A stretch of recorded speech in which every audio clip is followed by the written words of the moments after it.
Bonjour à toutes, bonjour à tous. Heureux de vous retrouver pour ce nouvel épisode de Faire Nation, l'émission qui interroge ce qui nous relie et ce qui parfois nous divise. Aujourd'hui, un mot revient sans cesse dans les débats publics. Un mot qui résonne fort, mais parfois de travers. Laïcité. Que protège-t-elle vraiment? Et que redoute-t-elle au fond? Est-elle un espace de liberté ou une ligne de fracture? Pour en parler, j'ai le plaisir d'accueillir l'un des meilleurs connaisseurs du droit de la laïcité en France, à la fois juriste, enseignant et acteur engagé dans le débat public. Bonjour Nicolas Cadenne. Bonjour. Merci d'être avec nous. C'est avec plaisir que je réponds à votre invitation. Alors Nicolas Cadenne, vous avez été rapporteur général de l'Observatoire de la laïcité auprès du Premier ministre de 2013 à 2021. Vous êtes aujourd'hui haut fonctionnaire dans l'administration territoriale de l'État, enseignant, je l'ai dit, cofondateur de la Vigie de la laïcité et membre de nombreuses instances d'éducation prioritaire. Alors, à l'occasion des 120 ans de la loi de 1905, vous republiez une édition augmentée de votre ouvrage « En finir avec les idées fausses sur la laïcité » aux éditions de l'Atelier. Alors, Nicolas Cadenne, j'aimerais avoir votre éclairage juridique ou philosophique, à votre choix. On entend beaucoup parler de laïcité, mais que dit vraiment ce principe dans le droit français? Oui, vous avez eu raison de rappeler combien ce mot pouvait être interprété différemment et mener à des fractures, alors qu'en réalité, le concept que porte ce mot doit uniquement rassembler et a été pensé pour rassembler. Le principe de laïcité, c'est un principe qui va permettre de décliner en actes et vis-à-vis des convictions et des croyances notre devise républicaine, la liberté, l'égalité, la fraternité. C'est ce qui va permettre de garantir la liberté de conscience, la liberté de croire ou de ne pas croire, ou de plus croire ou de recroire, qu'importe, la liberté d'exprimer des convictions ou des croyances, y compris dans l'espace public, dès lors qu'on ne trouble pas l'ordre public établi par la loi, dès lors qu'on n'impose pas ses propres convictions ou croyances à autrui. C'est aussi ce qui va permettre de garantir l'égalité de toutes et tous, quelle que soit leur appartenance, quelle que soit leur croyance ou conviction, devant la loi, devant l'administration publique, devant le service public, ces services publics qui d'ailleurs sont neutres justement pour garantir cette égalité, qui doivent être délivrés de la même manière à toutes et tous, là encore quelles que soient leurs convictions ou croyances. Et c'est aussi donc ce qui concourt à l'idéal républicain de fraternité par la citoyenneté commune. Donc nous avons toutes et tous les mêmes droits et les mêmes devoirs, quelles que soient là encore nos appartenances propres, nos convictions ou nos croyances. Et nous devons de respecter l'autre dans sa conviction ou dans sa croyance, comme le rappelle notre Constitution. Donc la laïcité, pour faire très simple, c'est le principe qui, vis-à-vis des convictions et des croyances, permet la déclinaison de notre devise républicaine, liberté, égalité, fraternité. Pour être un peu plus juridique, c'est le principe qui, en France, puisqu'il peut y avoir d'autres formes de laïcité dans le monde, qui, en France, va séparer les institutions publiques et les institutions religieuses pour garantir justement des services publics, des missions de services publics menées par les institutions publiques, neutres et impartiales vis-à-vis de toutes et tous, et dans le même temps garantir l'indépendance, l'autonomie des associations religieuses, cultuelles, pour qu'elles ne soient pas non plus instrumentalisées politiquement par le pouvoir pouvoir en place qui lui, en revanche, est libre par les représentants élus du peuple français d'édicter la loi sans pression excessive, bien entendu, des organisations religieuses. Bon, on ne pouvait pas faire plus simple que votre définition. Bravo Nicolas Cadenne, mais j'en attendais pas moins. Ce que j'entends d'abord, c'est que c'est une garantie de liberté plus qu'une règle de séparation. Tout à fait, c'est d'abord une garantie de liberté. La séparation, elle ne s'entend que au niveau juridique de la séparation entre les institutions publiques et les institutions religieuses, pour les raisons que j'ai dites, mais en aucun cas, elle ne suppose une séparation sociologique ou physique au sein de la population. Au contraire, effectivement, c'est un principe de liberté pour toutes et tous et de rassemblement de l'ensemble de la population qui vit en France. Avec la laïcité, justement, c'est quelque chose qu'il faut absolument rappeler et qui n'est pas suffisamment su, mais il n'y a plus dans aux yeux de l'État et de l'État laïque, il n'y a plus de minorité et de majorité. On est toutes et tous des Françaises et des Français à égalité de droits et de devoirs, et il n'y aurait pas de majorité qui devrait être favorisée par rapport à des minorités qui pourraient être défavorisées. Non, aux yeux du droit, grâce à la laïcité, que l'on soit 10 à croire en quelque chose ou 10 millions à croire en autre chose, on est considéré exactement de la même manière, on doit être considéré exactement de la même manière par l'État. D'accord, donc c'est la notion profonde d'égalité de droit, comme vous l'avez rappelé. La laïcité protège-t-elle uniquement la liberté de culte? J'aimerais qu'on développe un peu ce sujet, même si vous l'avez abordé, ou plus largement, la liberté de conscience, y compris celle de ne pas croire. Bien sûr, la laïcité, c'est la liberté de religion, donc de culte, de pratiquer, d'exercer un culte, mais aussi d'exprimer des croyances, y compris dans l'espace public, dès lors qu'on ne contraint pas autrui à penser la même chose, dès lors qu'on ne trouble pas l'ordre public, on ne perturbe pas le fonctionnement collectif, mais c'est aussi bien sûr la liberté vis-à-vis de la religion, et donc la liberté de ne pas avoir de croyances et de critiquer les croyances. Donc dans un État laïque, dans un pays qui a un ordre juridique laïque, eh bien on peut tout autant pratiquer une religion et promouvoir une religion que l'on peut tout autant donc critiquer une croyance, contester une religion. Mais en revanche, la distinction à faire, alors tout cela devant se faire dans le respect mutuel, parce que la distinction est à faire avec le fait qu'en revanche, on ne peut pas insulter autrui et discriminer autrui à raison de son appartenance religieuse ou de sa non-appartenance religieuse. Donc il y a une question relative à l'ordre public, vous l'avez évoqué, et l'ordre public, c'est là où peut-être on ouvre un champ d'interprétation assez vaste dans lequel on pourrait justement s'engouffrer. Tout à fait, il y a beaucoup trop de monde qui utilise cette notion d'ordre public de manière un peu qui peut apparaître abstraite pour multiplier les interdits au nom de la laïcité ou pour faire de la laïcité d'abord un outil d'interdiction, alors que l'ordre public, en réalité, en droit, ça regroupe finalement toutes les questions de santé publique, les questions sanitaires, les questions de sûreté, de sécurité, de bon fonctionnement collectif, d'hygiène, et pas davantage. C'est vraiment les questions qui touchent à des critères objectifs.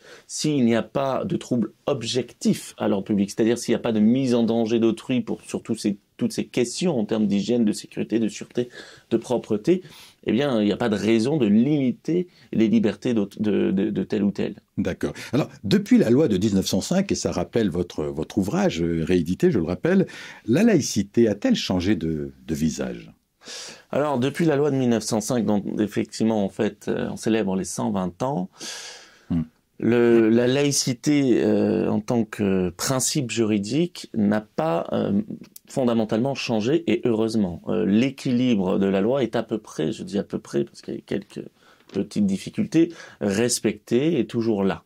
En revanche, il y a une interprétation de la laïcité qui est très variable et qui a largement évolué. Et dans le débat public, il y a une volonté d'instrumentaliser, il faut bien le dire, la laïcité pour justifier des interdictions nouvelles et des limitations de la liberté envers certaines personnes seulement. Et ça, c'est profondément contraire à la loi de 1905 et à l'équilibre qu'elle pose. Il y a même une volonté d'aller jusqu'à changer le droit et donc d'aller perturber et casser l'équilibre posé par la loi de 1905. Et c'est là où il faut être extrêmement vigilant. On est là on est justement à un temps où on doit célébrer cette loi. Ce n'est pas pour faire rentrer dans le droit des normes qui seraient contraires à cette loi. Or, on l'a vu, il y a une proposition de loi sénatoriale qui a été adoptée au Sénat, par exemple, sur la laïcité et le sport, qui trouble complètement la chose et qui, si elle était adoptée définitivement à l'Assemblée nationale, casserait l'équilibre posé par la loi de 1905. Ce serait donc un paradoxe que 120 ans après cette loi que l'on célèbre encore, on casse l'équilibre qu'elle pose. Alors justement, vous, le spécialiste qui connaissez bien ces questions-là, comment cette loi peut-elle être constitutionnelle ? Je ne vous cache pas que je me pose la question sur le fait que l'on réduirait les droits des personnes au regard sur le prétexte de la laïcité dans le domaine du sport. Cette loi, donc, cette proposition de loi à ce stade au Sénat à mon sens, n'est pas conforme à notre Constitution. Elle est pas conforme tout simplement au principe de laïcité, qui est désormais de valeur constitutionnelle, puisque la République est laïque et sociale, démocratique, laïque et sociale. Oui. Et puisque depuis 2013, le Conseil constitutionnel a fait une courte définition du principe de laïcité. Donc, à mon sens, cette loi qui donc cherche à interdire aux femmes, en fait, oui. Dans le sport, y compris dans les compétitions de niveau amateur et pas professionnel, de porter des couvre-chefs, parce qu'en réalité, c'est de cela qu'il s'agit, qui pourrait être vu comme un signe religieux parce que remplaçant un voile, alors qu'en fait, il s'agit de bonnets serrés ou de cagoules ouvertes, qui seraient pourtant parfois compatibles avec la tenue réglementaire, puisqu'il faut quand même avoir une tenue réglementaire lors des compétitions sportives, et bien malgré tout interdire ce type de couvre-chef sans donc justification objective, puisque donc le couvre-chef en question ne poserait pas de problème en termes de sécurité, de sûreté, d'hygiène, de pratiques sportives, de rencontres. Là, effectivement, c'est attentatoire à une liberté évidente, c'est attentatoire à la liberté de religion, évidemment, mais aussi d'aller et venir, de la pratique égalitaire d'un sport. Et donc, ça ne paraît pas constitutionnel. Je ne vois pas comment, en effet, le Conseil constitutionnel pourrait accepter cette loi, et encore moins comment la Cour européenne des droits de l'homme pourrait l'accepter. Et pourtant, elle a été effectivement adoptée dans la Chambre qui est celle du Sénat, et pire, au nom de la laïcité. Or, la laïcité ne suppose absolument pas la neutralité ou des restrictions lourdes pour des usagers de services publics ou pour des personnes citoyennes et citoyens qui font du sport et qui n'exercent aucunement une mission de service public. Ces personnes ne représentent pas l'administration publique, elles font un loisir. On ne peut pas leur imposer comme ça une neutralité d'apparence. D'autant que la liberté d'association est quand même quelque chose qui est constitutionnel. C'est un principe fondamental. On ne peut pas se permettre de la remettre en cause.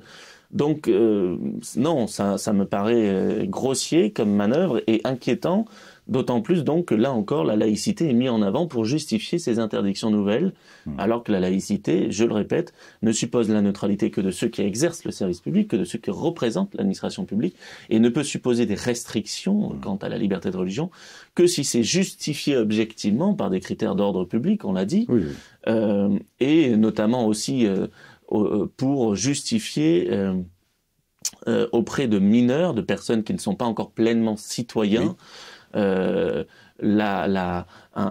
cadre préservé pour l'apprentissage des bases du savoir. C'est le cas de la loi de 2004 qui, comme on le sait, effectivement, impose la discrétion aux élèves du public, pas la neutralité, mais la discrétion. Ils ne peuvent porter que des signes discrets, mais ils peuvent porter des signes discrets, ce qu'on oublie souvent. Mais là, c'est vraiment dans un cas très particulier qu'avait rappelé la commission Stasi à l'origine de la loi, à savoir de préserver le cadre scolaire public de toute influence, quelle qu'elle soit d'ailleurs, pour garantir l'apprentissage des bases du savoir, donc au primaire et au secondaire, pour garantir la construction de ses propres convictions, de ses propres idées, et donc le développement de l'esprit critique. Ça n'a rien à voir pour ce qui concerne le sport, des adultes, le plus souvent, qui font juste du sport parce qu'elles ont choisi de faire du sport, ces personnes.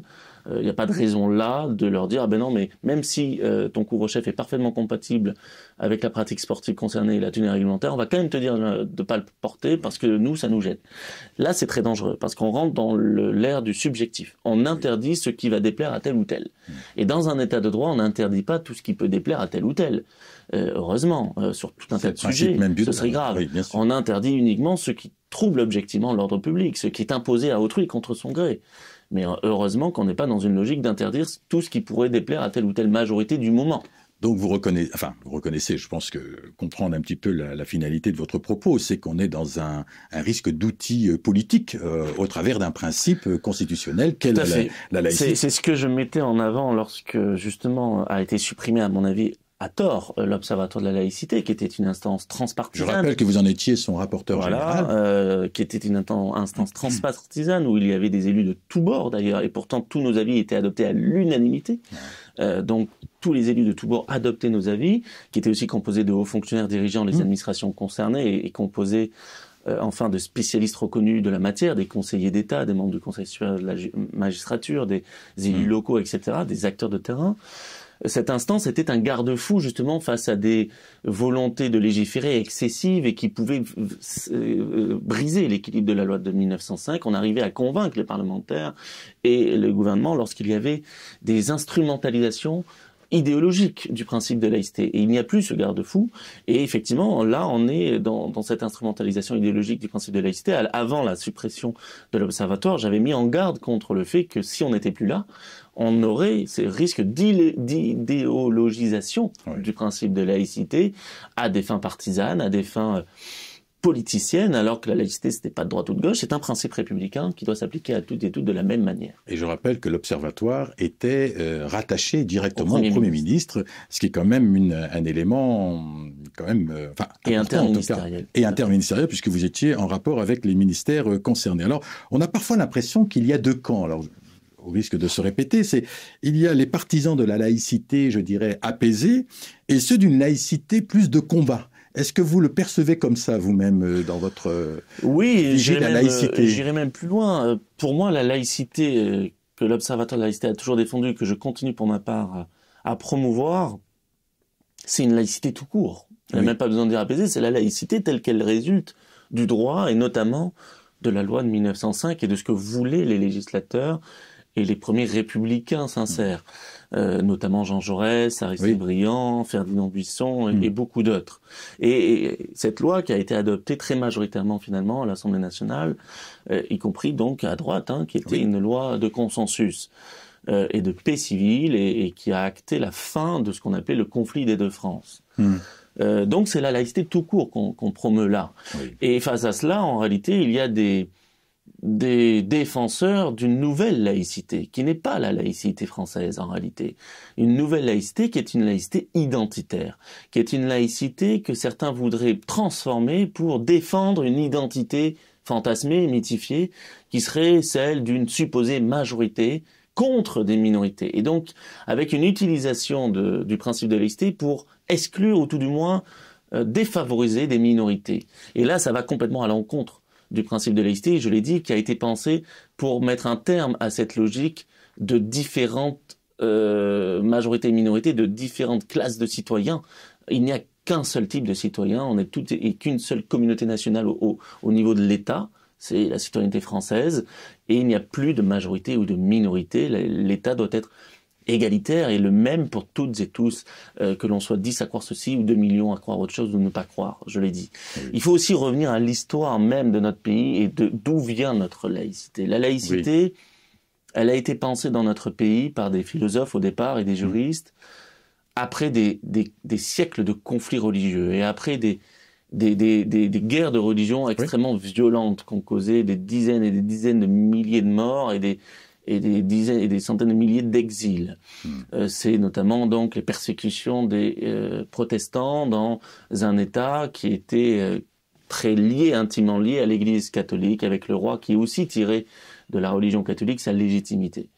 Et donc quand on a vu ce pays se diviser, se morceler, s'affronter, cette guerre civile, beaucoup ont commencé à penser ce concept de laïcité, même si le mot n'existait pas, pour dire, en fait, il va falloir créer quelque chose qui nous permette de vivre et de faire ensemble, quelles que soient nos appartenances. Puisque là, effectivement, étaient mis en difficulté des minorités protestantes, mais aussi libres penseurs ou d'autres, juifs, et puis même ce qui était appelé les mahométans, donc les musulmans, etc. Donc on s'est dit, non, ça va pas, il y a des oppositions violentes au sein des sujets, c'était les sujets du roi, les citoyens, les futurs citoyens français. Il faut penser à un système où on peut faire nation ensemble.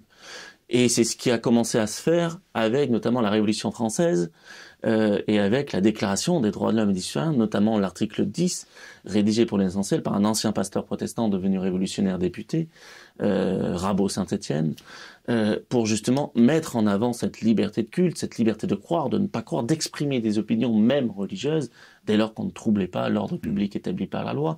Ça a continué avec la première séparation entre l'État et les religions avec le décret de François-Antoine de Boissy-d'Anglas, lui aussi protestant, devenu révolutionnaire. Et puis après, il y a eu des hauts et des bas, il y a eu la restauration, une volonté de réinstaurer une majorité face à des minorités, et puis finalement, on a eu avec la Troisième République et la laïcisation et les lois laïques de la fin du 19e et la loi de 1905, enfin, l'instauration d'un État laïque et donc d'une égalité de toutes et tous, quelle que soit leur appartenance religieuse ou non, devant l'État. Mais voilà, ça vient du fait qu'on a voulu construire une nation, quelles que soient nos appartenances propres. On a voulu faire nation, quels que soient nos horizons de vie et de pensée. Et donc, elle a été pensée, cette laïcité, forcément pour rassembler et sûrement pas pour diviser. Or, aujourd'hui, on la voit instrumentalisée pour diviser et stigmatiser. Ça n'a aucun sens. Et quand on constate que la laïcité est instrumentalisée pour stigmatiser, diviser, c'est qu'on peut s'assurer qu'il y a là une mauvaise compréhension de la laïcité. Nicolas Cadenne, je vous écouterai pendant des heures. Oui, pardon, développer. Non, mais c'est au contraire, nous sommes ravis et on voit bien que la déviance qu'il peut y avoir, l'instrumentalisation que vous évoquez là, et d'ailleurs vous l'avez indiqué, certaines décisions récentes avec la fameuse loi sur l'application de la laïcité dans le sport donnent le sentiment que la laïcité ne s'applique pas de la même manière à tous. Cette idée de géométrie variable. Mais la laïcité, je reviens un peu sur ce sujet qui est peut-être plus philosophique que juridique. Est-elle utilisée aujourd'hui pour protéger la liberté? Est-ce que c'est vraiment cela ou est-ce que c'est pour en restreindre certaines? Ben oui, effectivement. Un vrai sujet du bac. Hein, oui, et comme je le disais, alors que la laïcité c'est d'abord une liberté, et ça a d'abord été pensé comme une liberté, Aristide Briand, qui était le rapporteur de la loi à l'Assemblée nationale, le disait, c'est une loi libérale, donc c'est d'abord une loi de liberté, c'est lui-même qui l'affirmait, aujourd'hui, est détourné de son sens premier, clairement, pour essayer de restreindre toujours un peu plus la liberté de certains. Alors pardon, mais ne risque-t-on pas de créer du désordre public, là, pour complètement, le coup. Ce serait contre-productif, et donc c'est pour ça qu'il faut s'opposer à ce type de démarche, qui s'oppose donc fondamentalement à l'essence de notre laïcité, parce qu'en fait, en plus, voilà, ça n'aboutirait pas à ce que ces promoteurs d'une laïcité restrictive recherchent. À travers la proposition de loi sénatoriale sur le sport et la laïcité, le but avoué de ces personnes, c'est de lutter contre le communautarisme, de lutter contre l'islamisme, etc. Mais en faisant cela, ils vont exclure toute une partie des sportifs et des sportives, en l'occurrence, qui vont devoir, si elles veulent continuer de faire du sport, se rabattre sur des structures communautaires, sauf à ce qu'elles acceptent de remettre en question leurs pratiques culturelles. Alors, on n'a pas, dans un État laïque, à empêcher à quiconque une pratique culturelle. C'est contraire, même au principe de laïcité. Là, on les pousse finalement à se replier dans des structures qui seraient communautaires, et donc on renforce finalement le communautarisme que cette proposition de loi est censée attaquer. On empêche le commun, finalement, d'avoir des gens de tout horizon dans un espace commun, et on leur demande d'aller dans un autre endroit qui soit communautaire, celui-là. Donc ça va au contraire renforcer cela, et puis ça va, par rapport à l'islamisme que cette loi affirme combattre, ça va au contraire offrir l'argument de la discrimination aux endoctrineurs islamistes qui vont avancer le fait, vous voyez, vous êtes discriminés, on vous rejette de cet espace commun de la nation, donc rejeter cette république, etc. Ça n'a aucun sens que d'offrir cet argument de la discrimination à des islamistes, à des endoctrineurs islamiques qui, eux, sont évidemment dans une volonté aussi de séparation, de séparatisme, de division, ça fait leur jeu. Ça fait le jeu de ceux qui veulent mettre à mal notre société commune, notre nation, et notre construction d'un avenir prospère. Donc, faisons attention à tout cela, et restons sur cette laïcité telle que définie en 1905, d'abord un principe de liberté et qui permet à tout un chacun de vivre et de faire ensemble dès lors qu'on n'impose rien à autrui. Alors, une toute dernière question, mais déjà je trouve qu'on a été assez complet, enfin, si je puis dire. À l'heure des crispations, comment peut-on redonner à la laïcité sa force première, selon vous? Celle d'un pacte de respect ou de liberté partagée? Il faut que l'on continue à porter tout ce que l'on a dit là, partout autant que possible. C'est compliqué parce qu'on est dans un débat public aujourd'hui de qualité franchement médiocre, très largement dénaturé par des médias mainstream qui sont moins pluriels qu'ils ont pu l'être, qui peuvent être concentrées entre certaines mains de propriétaires qui sont idéologiques, hein, qui ont un but avoué, assumé, idéologique, qui est réactionnaire pour certains et pour beaucoup, et qui donc, eux, évidemment, ont pour but de diffuser des idées fausses sur la laïcité, ont pour but de créer des peurs, de diffuser cette peur. Et donc, on a besoin de défendre cette idée-là, telle qu'on l'a fait aujourd'hui, dans tous les cercles possibles. On a aussi besoin, plus largement, au niveau de notre société, de beaucoup plus de mixité sociale, de beaucoup plus de mélange des populations, pour casser ces peurs, ces a priori, ces clichés que l'on peut avoir les uns envers les autres. Parce que ces populations, lorsqu'elles ne vivent plus ensemble, dans l'habitat, dans les sports, dans le milieu professionnel, dans l'éducation, eh ben, il y a des barrières qui se créent, il y a des peurs qui se créent parce qu'on ne se connaît plus. Et donc, on a tout un tas de clichés qui se développent et qui se diffusent. Donc voilà, il faut qu'on fasse nation véritablement et qu'on n'ait pas peur d'aller les uns et les autres envers l'autre, vers l'autre. Alors, je rappelle que merci de rappeler Faire Nation, c'est en plus le titre de notre émission, donc merci de nous faire la promotion. Merci infiniment, Nicolas Cadenne, vraiment pour avoir éclairé sans simplifier un principe qui continue de faire débat et qui mérite d'être mieux compris. Je retiens que la laïcité est l'un des piliers de notre pacte républicain, la liberté, l'égalité, la fraternité, mais également la souveraineté populaire ou la séparation des pouvoirs. En somme, la laïcité est à la fois une garantie, une exigence, si j'ai bien compris. Elle protège les libertés individuelles tout en assurant que l'espace public commun reste à l'abri des rapports de domination ou de prosélytisme religieux. Je rappelle que vous publiez une édition augmentée de votre livre « En finir avec les idées fausses sur la laïcité » aux éditions de l'Atelier.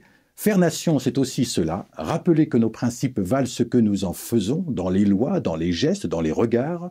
Merci à vous toutes et à vous tous pour votre écoute fidèle. On se retrouve dans 2 semaines pour un nouvel épisode de Nouvelles Voix et toujours la même envie, comprendre ensemble ce qui nous relie. Et d'ici là, prenez soin de vous.